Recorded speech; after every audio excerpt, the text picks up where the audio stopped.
She's been in 40 films and TV shows. You remember her from Tron, from Falcon, Crest, from Chips, from Matlock, and of course she was Lacey Underall in today's movie Caddyshack. Here is the great Cindy Morgan. Hello, how are you? Welcome, Cindy. So good to see you again. You too.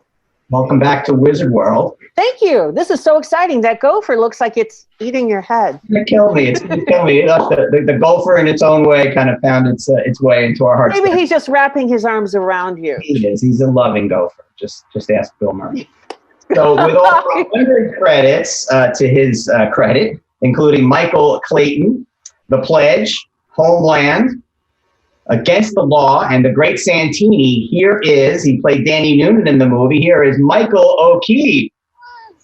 Yo, man, what's going on? Oh, it's tremendous to see you. Welcome to Wizard World and welcome to today's virtual experience. Thank you. Are you guys, looks like you're gonna have to have that gopher surgically removed. It's gonna get me. It's gonna get me. I'll just kind of work around it. But it's great to see both of you guys. Can you guys believe that next month will be the 40th anniversary of the debut of this film? 40th anniversary of the release. Michael, we shot it 41 years ago. Yeah, it was 1979. I remember it just like it was 41 years ago.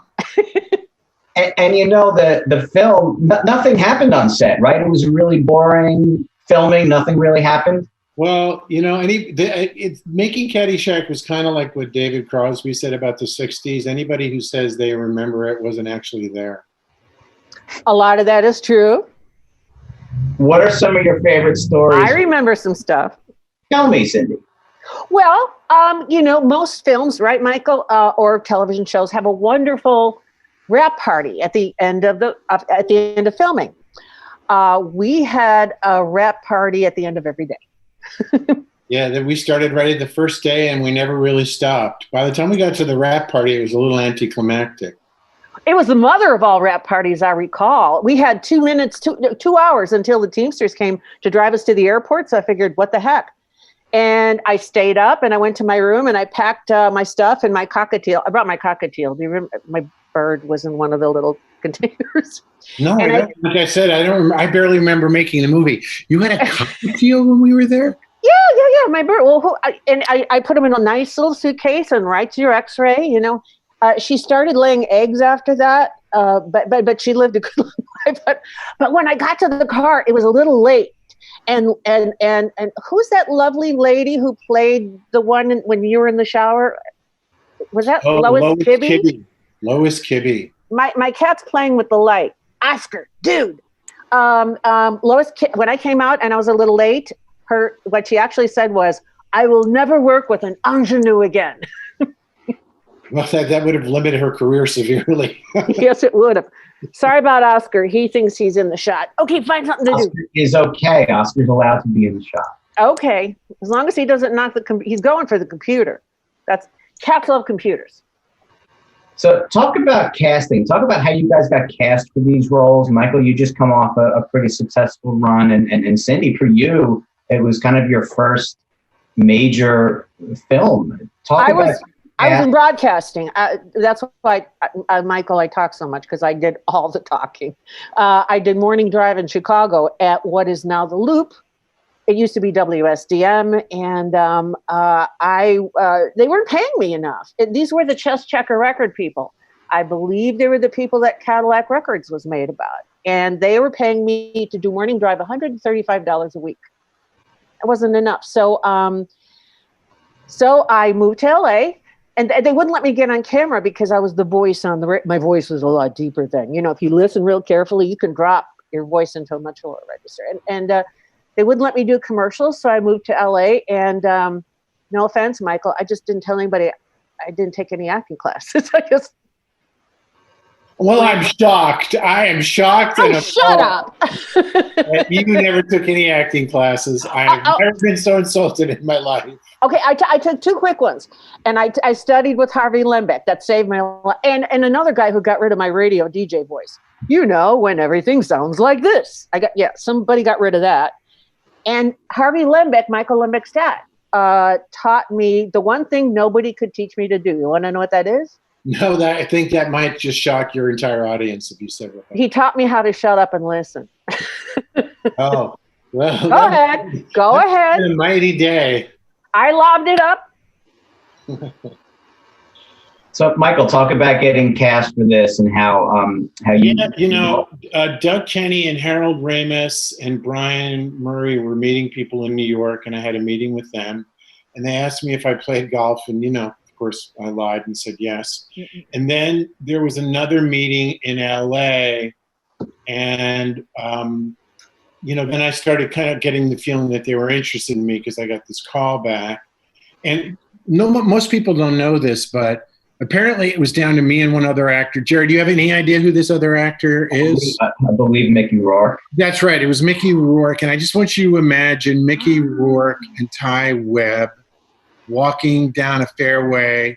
No. And Ty Webb saying something like, "Do you do drugs, Danny?" And Mickey Rourke saying, "Go fuck yourself, mister." Can we say that?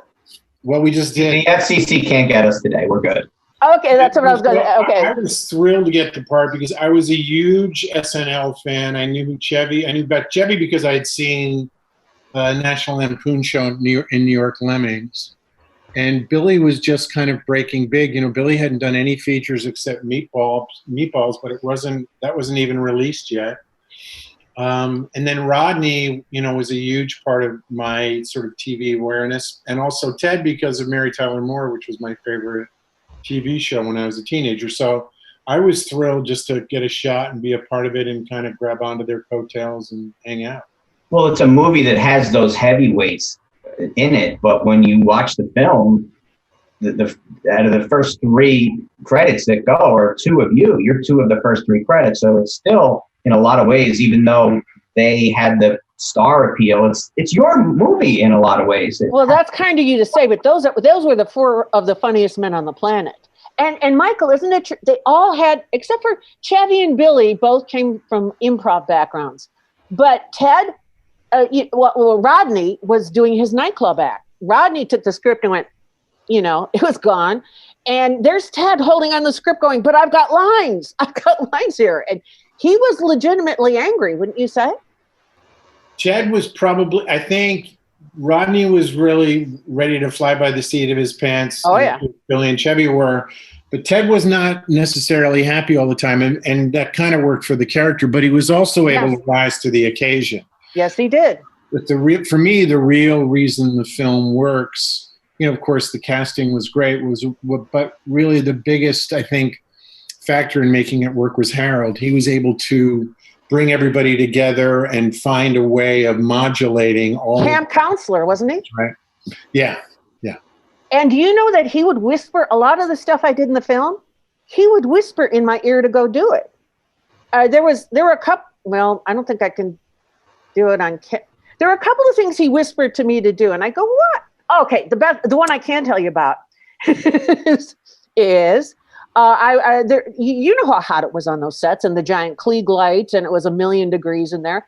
Yeah. And I was doing the scenes with Chevy, and it was so hot, and they were always constantly touching up the makeup because it was just like frosting a hot cake. It was just melting off. And Harold came over and said, "Go over there and sit down next to Chevy." I said, "Why?"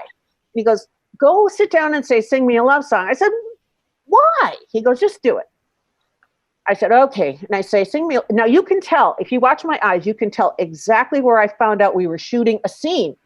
I didn't know we were even filming. And out of the corner of my right eye, I look and I went, "The damn camera light's on." That's how I found out. I went, "All right, you guys want to play? Let's play." That was tequila in front of. I mean, I'm not surprised to hear that at all, but I was there the day that Rodney shot one of his first scenes, and it was the thing where he goes through the pro shop and he does the thing. Oh, yeah. I bet you get a bowl of soup. And so they were ready to start, and they had, they rolled the camera and slated, and then Harold said action and nothing happened. And Harold said action, nothing happened. He said action, nothing. And then Harold said, "Rodney," and Rodney was like, "Yeah."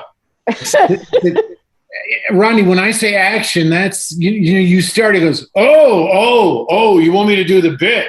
He goes, "Yeah, do the bit, man."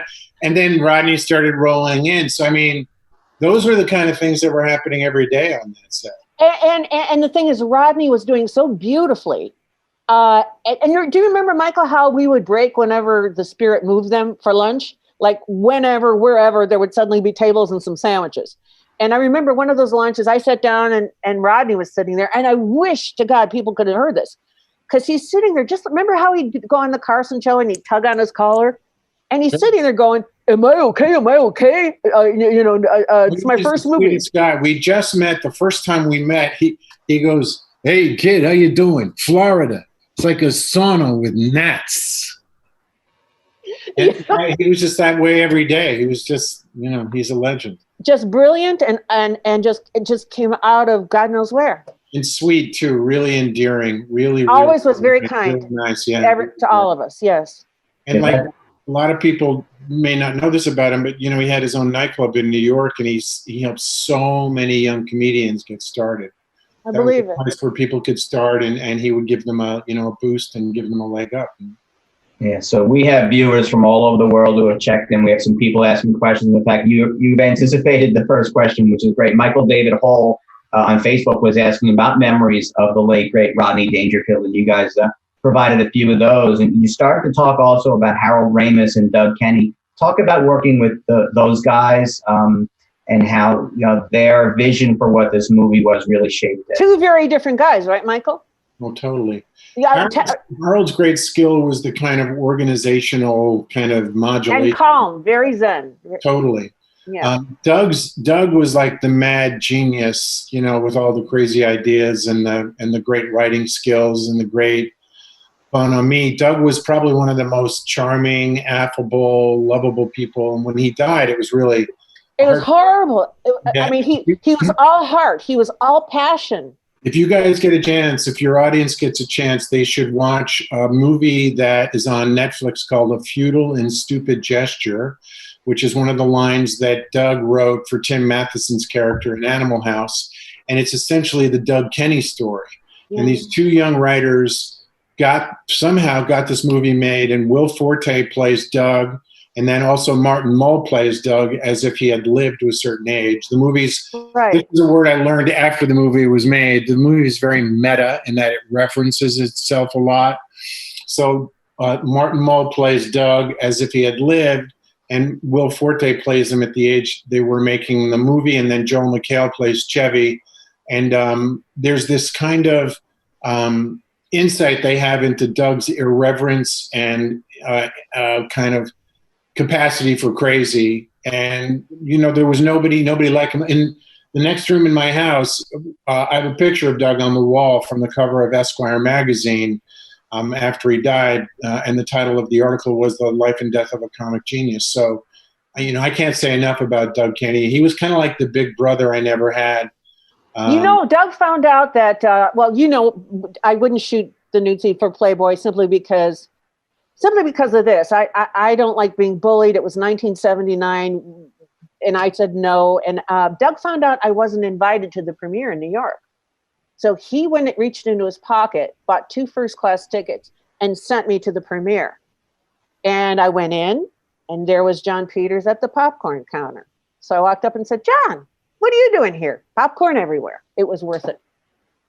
You got your revenge on that, I think. Oh, I don't have to. He's actually having a hard time himself. I don't have to do anything. So you guys make the movie, you do the premiere.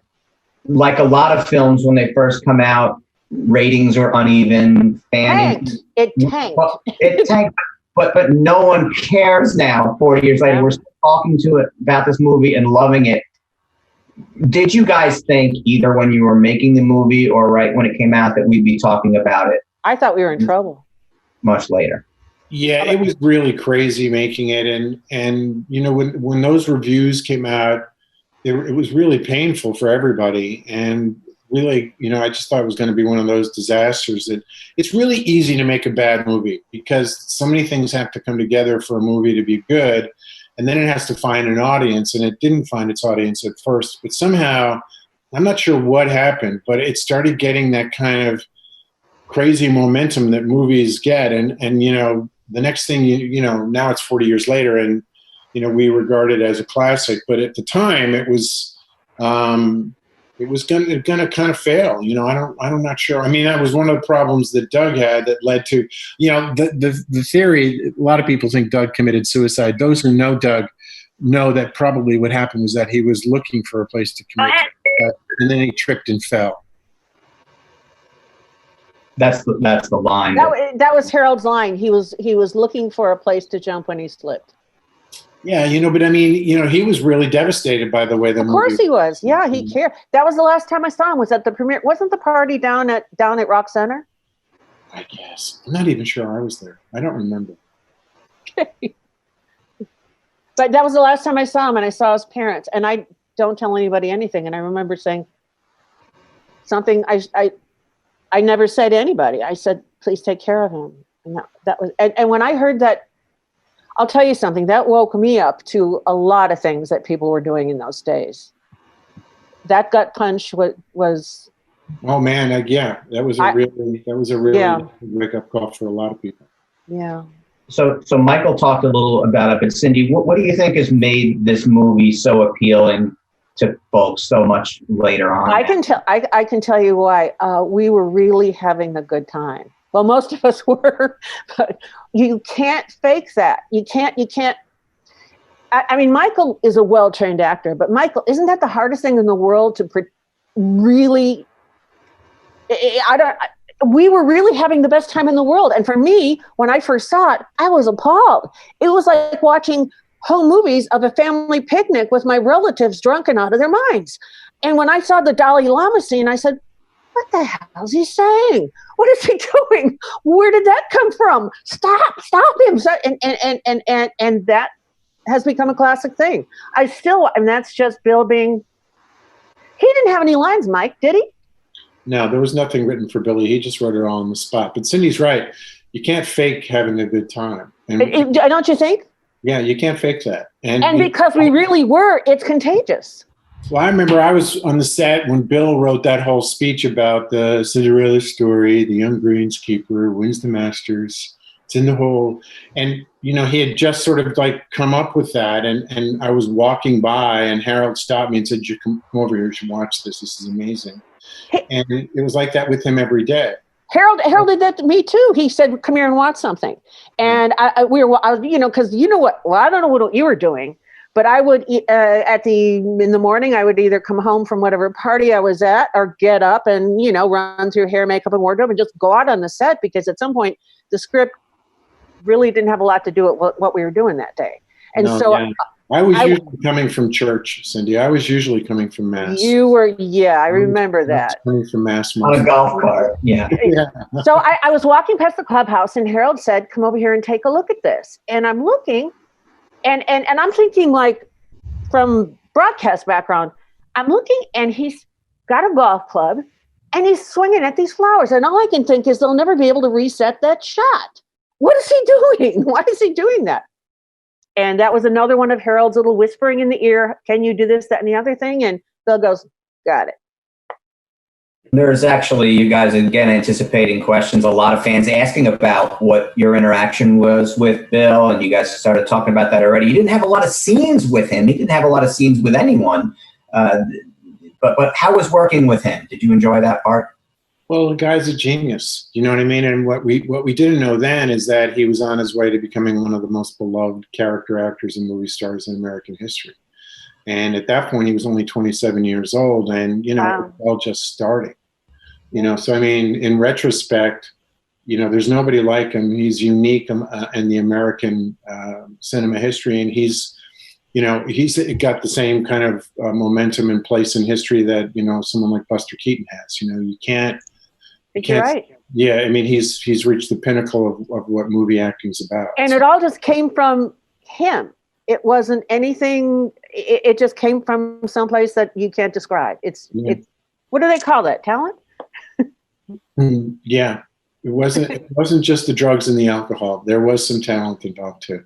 That's right. Yeah. Want to remind everyone that we still have available those live video chats that we'll be doing at the top of the next hour. So if you're interested in a live chat with Cindy, and a live chat with Michael. Actually, Jerry, I'm interested in a live chat with Cindy. Can I sign up for one? Got it right here. Or you got your own live chat going? I got things I'm going to say that I'm not going to say on camera that I could say that to you, later. so don't worry. Or if you're interested in an autograph, recorded videos, those are available there at Wizard World Virtual. I've got all kinds of stories, and I'm just like biting my tongue and going, nope. It might be more appropriate for the individual video chats. Depends on who I'm talking to. I have a question from Stephen Moss on Facebook. He's asking what Ted Knight was like off camera. You alluded to that a little bit at the top, Michael, but talk about Ted Knight and working with him and then off camera with him. Ted was like from the old pro mentality, and a lot of what, especially because he and Chevy, the characters were always in conflict.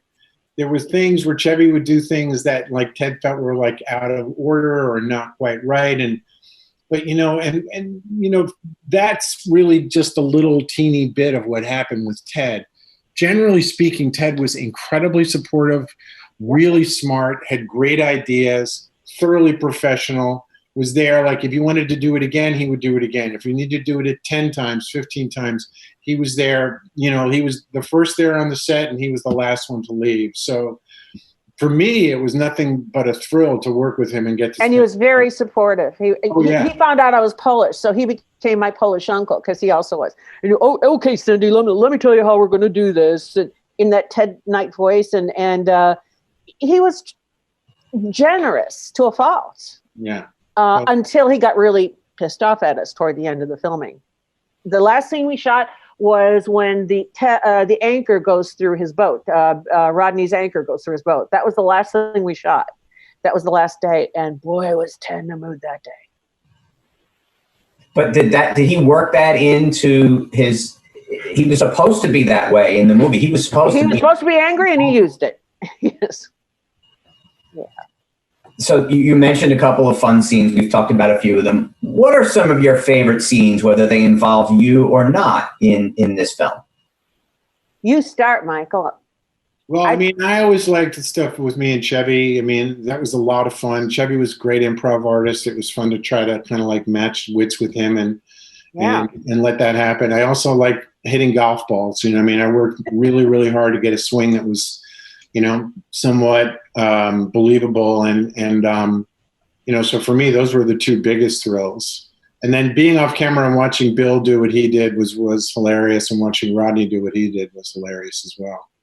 But of course, I got to get into bed with Cindy Morgan. And I was going to say, you guys had a scene together, didn't you? Nobody else got to do that but me. Thank you very much. Not on camera.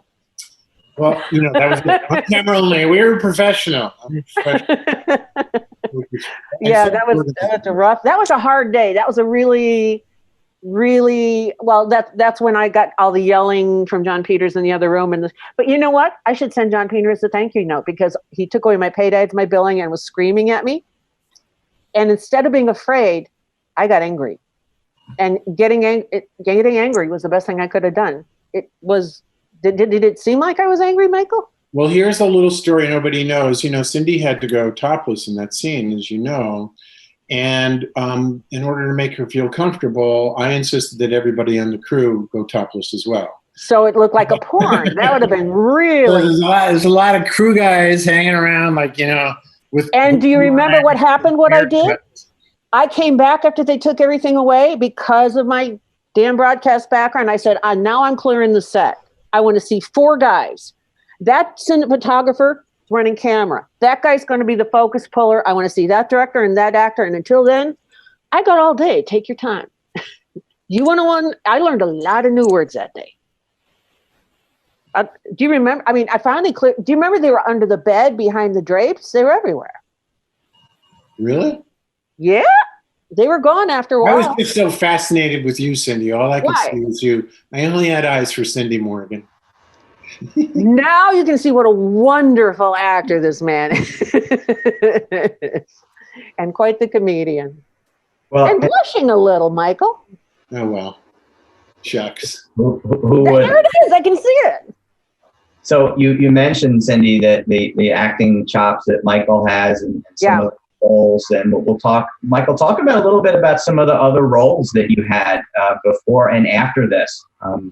Well, I'd done one of the things. I'd done The Great Santini with Robert Duvall just before this, and it was the same distribution company, Orion, which was a distribution wing of Warner Brothers at the time. So that was sort of a great thing. But I had a lot of interesting things happen after that. I think you referenced Homeland. That was one of my most fun gigs. That was only 5 years ago. And I got to work with Claire Danes, who's one of the best actors of her generation. And some of the writing on that show is also extraordinary. And then, one of the producer directors on the show, Leslie Glatter, and I have been friends for probably about 30 years. And it was the first time we got to work together. She directed every third episode. And so, working with Claire and Leslie was probably one of the, best experiences I ever had. I was fortunate enough to work with George Clooney and Sidney Pollack on Michael Clayton, and that was a great treat. Right now, I'm in this show with Kevin Bacon called City on a Hill, and Aldous Hodge, who's this wonderful actor, is doing the other lead with Kevin, and I'm playing Kevin's partner, and that was also an amazing treat. And Tom Fontana is running it, who your audience may not know who that is, but he's the guy that ran Homicide for years, and St. Elsewhere. He's one of these TV geniuses that's a legend, and so there's a kind of level of quality of writing and insight that his work engenders in all the people around him. So I've had some really, really great experiences in the last couple of years. And for you, Cindy, when you come to Wizard World and other shows of this type, half your audience is Tron. Talk about being in Tron right after this. So after John Peters said I'd never blanking work again, and you took away my paid ad, I didn't work again. But Disney came calling. And I bypassed I couldn't figure it out until many years later. It was somebody I was dating who took me to a lunch because he was in a cartoon. And I just had my salad and listened. And as it turned out, that was Tron. They took it from that studio, took it to Disney. It was the first CGI film ever made. Michael, it was 180 degrees the opposite of Caddyshack. The script meant nothing. That was the only thing in common. I just wouldn't even read the pages anymore. Because it made nothing. I would come into a sound stage is like, if you go into a Costco and it's a giant black warehouse with nothing there, that's what we were working in. And I would come in and they'd say, okay. And they would give me words that made no sense. And I would say, okay. And I found the reality in the other actors' eyes. I was working with Jeff Bridges and David Warner. Oh my God, Michael.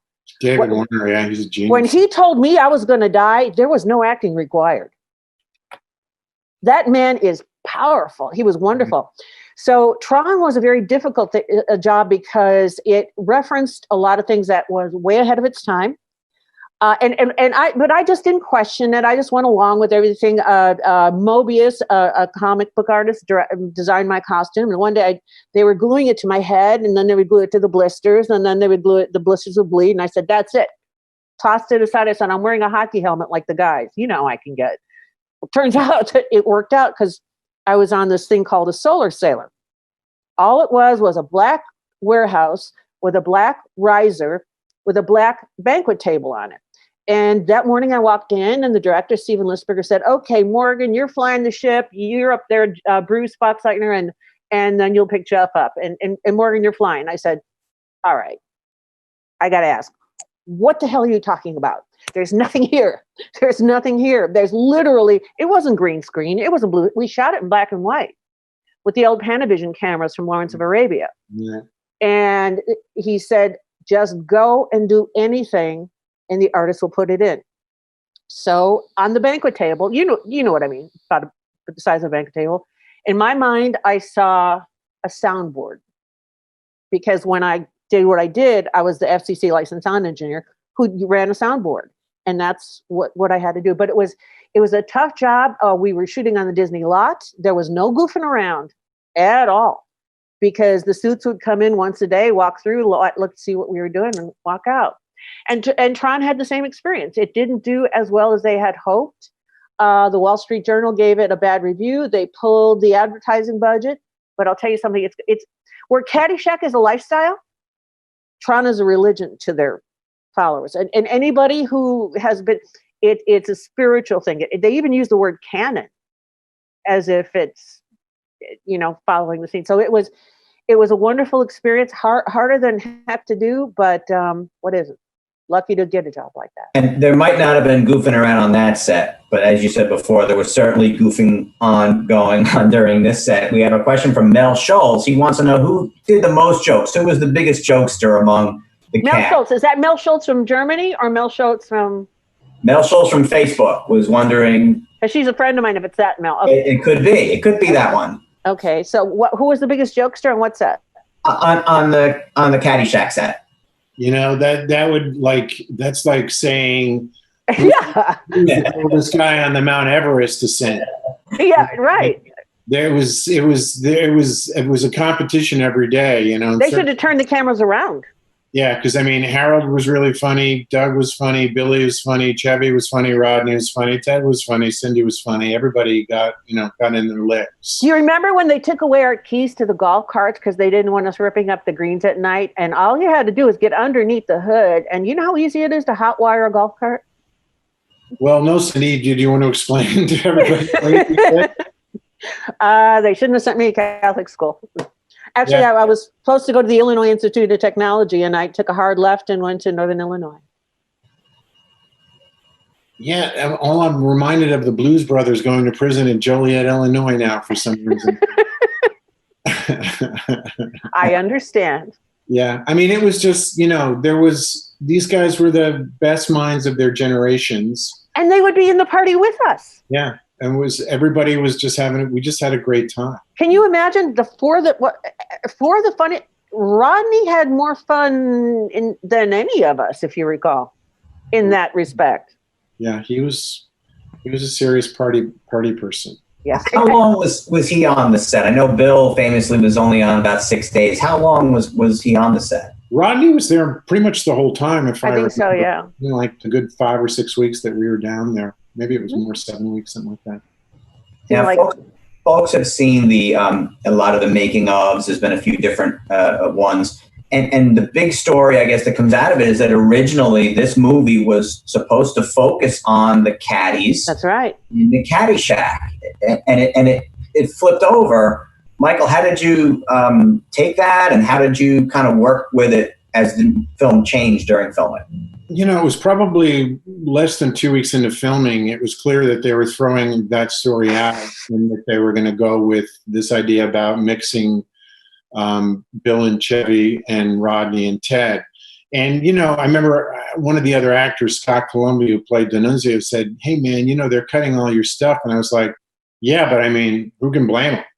Because those guys are geniuses, and I didn't lack confidence back then, but I also was aware of the difference between me and those 4 guys.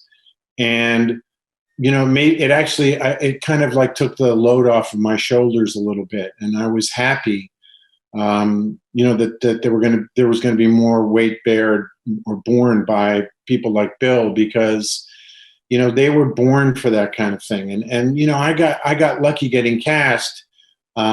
And like I said, I didn't lack for confidence, but those guys were just working on a different playing field than I was, and it was just, fortunate enough, for me that I could kind of sit back and watch it happen and then, get off a good one every once in a while. But what your wonderful work was your reactions to those guys.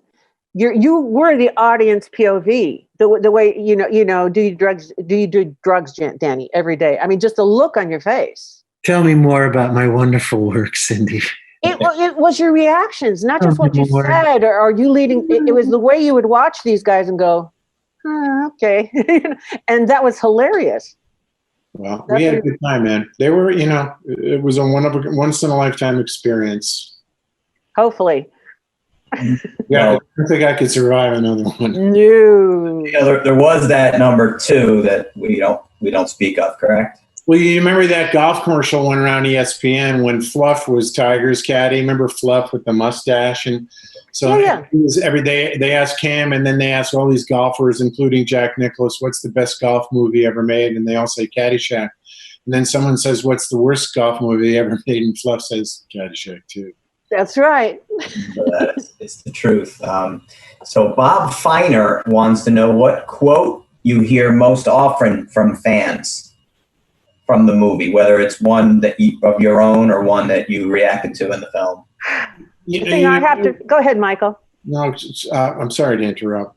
I was walking down the street once in Los Angeles, and I have to confess it was about 1:00 in the morning, and someone rolled down their window, and as they were driving by me on the Sunset Strip, and yelled Noonan, and that's pretty much the one that I get a lot still, no matter what. That's a big one. Noonan. Be the Ball's another one. That's a popular one. Noonan. When I have to write, it's usually, do you want to tie me up with some of your ties, Ty? That's a lot of writing. What? That should be on a T-shirt. Should it? Yeah. I'm going to have it tattooed on the inside of my eyes. Would you? I want to see that. Please do. Yeah, Michael, I think the lines that you used, I don't know if a round of golf has been played in America in the last 30 plus years that hasn't had one of those lines spoken by the golfers. Be the ball. Talk about how golf is almost secondary to the movie, though, the way you did the movie, and I guess it could have been about tennis. It could have been about another sport, but it was what the actors and you guys talk about it being kind of almost not as important to the movie.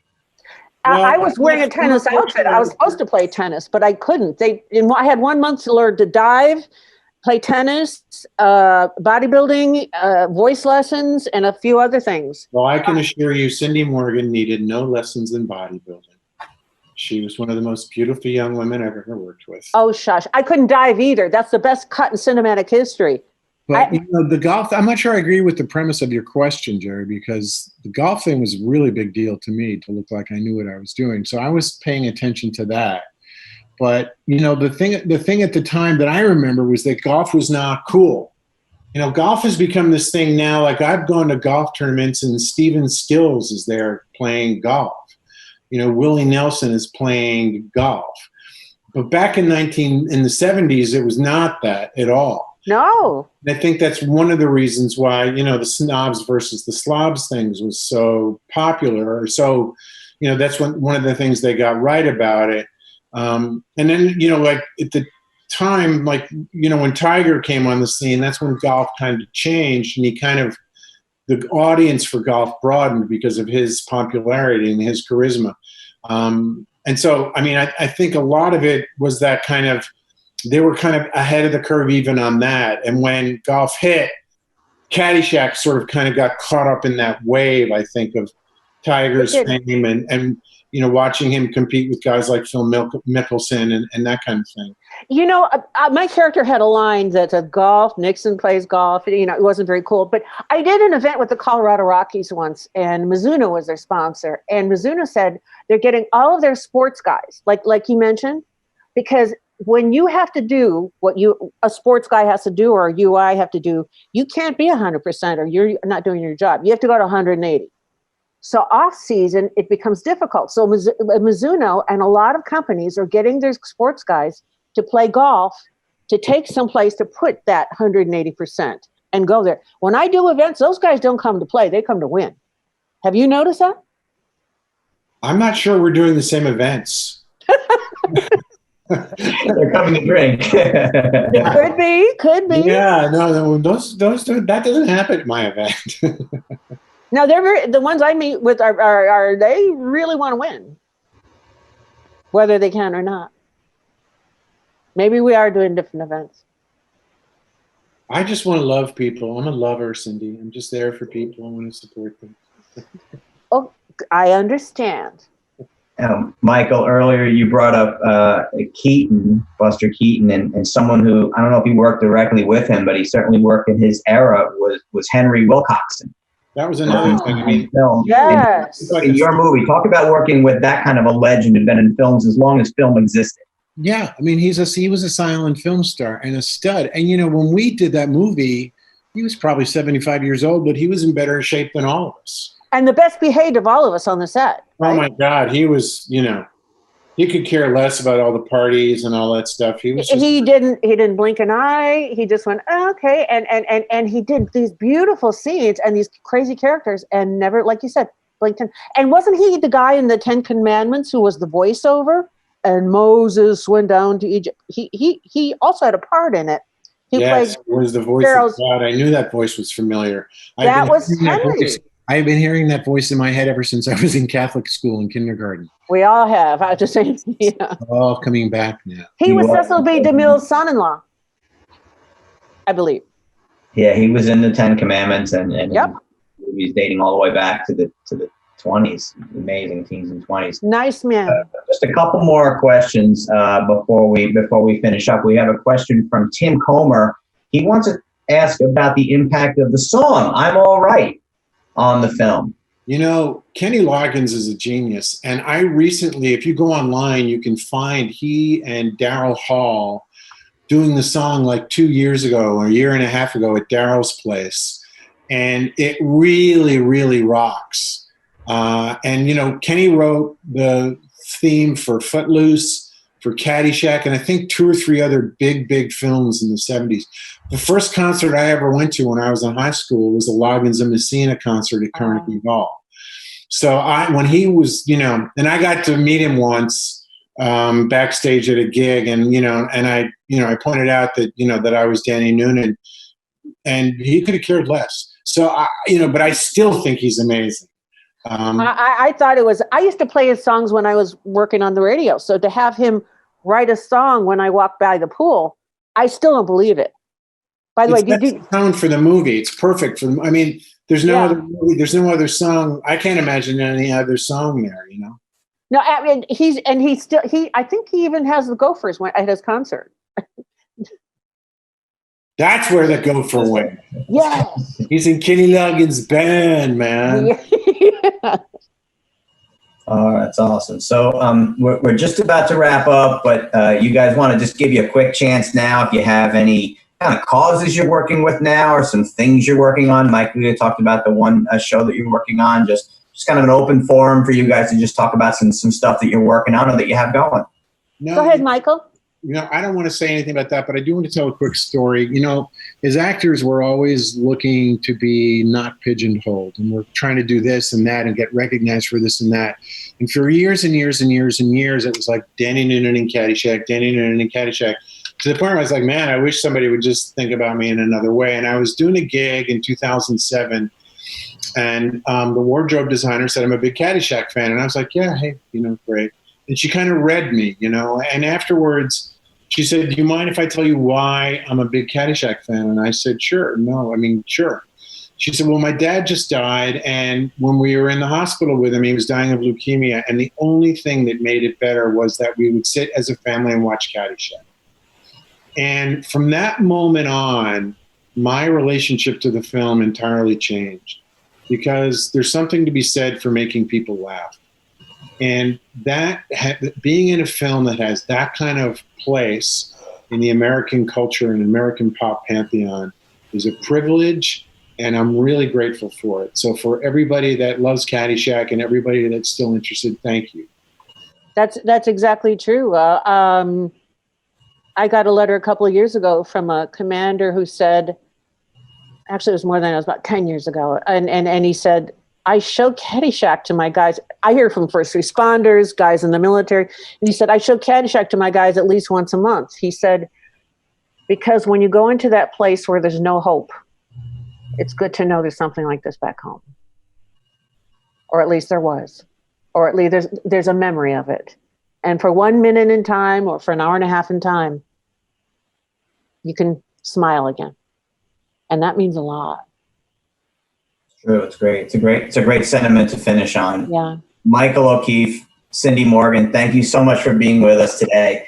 Having you guys on here really enhanced what we've been doing. You know, the last couple of months we've met some folks from some movies, and you guys were just tremendous. So thank you so much for being with us. Thank you. Thanks for having us. Thank you. See you, Cindy. Bye-bye, buddy. Bye. See you soon.